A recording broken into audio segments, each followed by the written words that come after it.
True story of love and pain. It was a stormy night in Rome when Lila first met Gabriel. She had been working as a freelance journalist, and he, an enigmatic art dealer with a reputation for being both elusive and cold. Their encounter happened by chance at an exclusive gallery opening, one of those events where the champagne flows freely, but no one dares to show their true selves. Lila was assigned to cover the event, and Gabriel, standing in the shadows by an abstract sculpture, seemed like the perfect subject for a story. Their conversation began with a simple question: "Do you think art can truly capture a soul?" Lila asked, notebook in hand. Gabriel, his dark eyes piercing through her, replied with a slight smirk, "Only if the artist is willing to expose their own." Something in his response unsettled her, but also intrigued her. The evening unfolded with an undercurrent of tension, one filled with unspoken attraction. Gabriel's icy exterior contrasted sharply with Lila's warmth, but beneath his cold veneer, she sensed a longing that mirrored her own.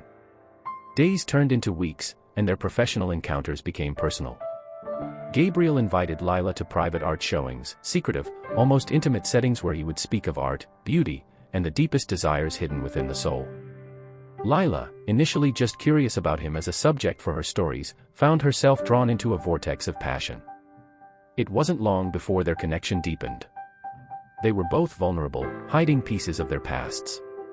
Gabriel revealed bits of his history, a broken family, a painful love lost, and Lila shared her own struggles with betrayal and heartbreak. They became entwined in a love that seemed as inevitable as it was dangerous. But as their love grew, so did the shadows between them. Gabriel's passion, at times, bordered on obsession. He would disappear for days, only to reappear without explanation, and his guarded nature kept Lila at arm's length even as he drew her closer. She began to sense a distance in him, an unspoken conflict that tugged at her heart. One night, Lila stumbled upon something that shattered the world she thought she knew. While doing some investigative research for an article on art thefts, she came across a name: Gabriel Aldini. He was linked to a notorious art smuggling ring, the very one she had been investigating for months. Her breath caught in her throat. She didn't want to believe it, but the evidence was damning. Her lover, the man who had shared his soul with her, was not the person he had led her to believe. She confronted him. The pain in her voice was raw, but Gabriel's face remained unreadable. "You knew this would come," he said, his tone flat, almost rehearsed. "I didn't lie to you. I only didn't tell you everything." The betrayal hit harder than anything Lila had ever felt. The man she had loved, the man she had trusted with her heart, was a criminal, a master manipulator who had used her as much as she had once used him for her own ambition. The idea of him using her all along for his own gain, perhaps even to divert her investigation, was a truth too bitter to swallow. The next few weeks were filled with an overwhelming tension. Lila tried to sever all ties with Gabriel, but he wasn't ready to let her go. He showed up at her apartment, sent her gifts, wrote letters in a desperate attempt to explain himself. But Lila couldn't see past the betrayal anymore. The love she had felt for him turned to a searing hate, as sharp as a knife. She couldn't understand how she had been so blind, how she had allowed herself to fall for someone who had only used her from the start. "I gave you everything," she screamed at him one night, tears streaming down her face. "You made me feel like I was the one person you could trust, and now I see it was all a lie." Gabriel stood there, silent, a ghost of the man he had once been to her. "It wasn't a lie, Lila," he whispered, his voice breaking. "Everything I told you about my past was true, but what we had, that was real. That was the only truth I've ever known." But Lila couldn't accept it. Not anymore.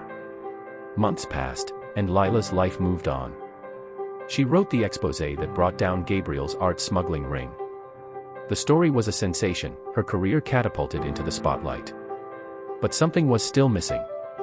In the depth of her success, she realized that the anger, the hatred that she had clung to, had begun to define her. She was no longer the woman who believed in love, in vulnerability. She had become someone else, someone hardened, driven by vengeance and the need to prove herself. One rainy evening, as she walked down the cobblestone streets of Rome, she saw him again. Gabriel was standing at the edge of a bridge, looking out over the river. It was as if he had been waiting for her all this time. She stopped, but didn't approach. The weight of their past hung between them, a suffocating tension. Gabriel turned to her, his eyes dark with something deeper than regret. "I never wanted to hurt you, Lila," he said. "You were the best thing in my life. And now I've lost you, because I couldn't tell you the truth in time." Lila didn't answer immediately. She had been holding onto the hate for so long, but standing there, looking at him, her heart, despite everything, still ached for him. But the truth was undeniable: love and hate, both had made her who she was now. "You didn't just lose me, Gabriel," she said softly, her voice barely above a whisper. "You lost yourself too."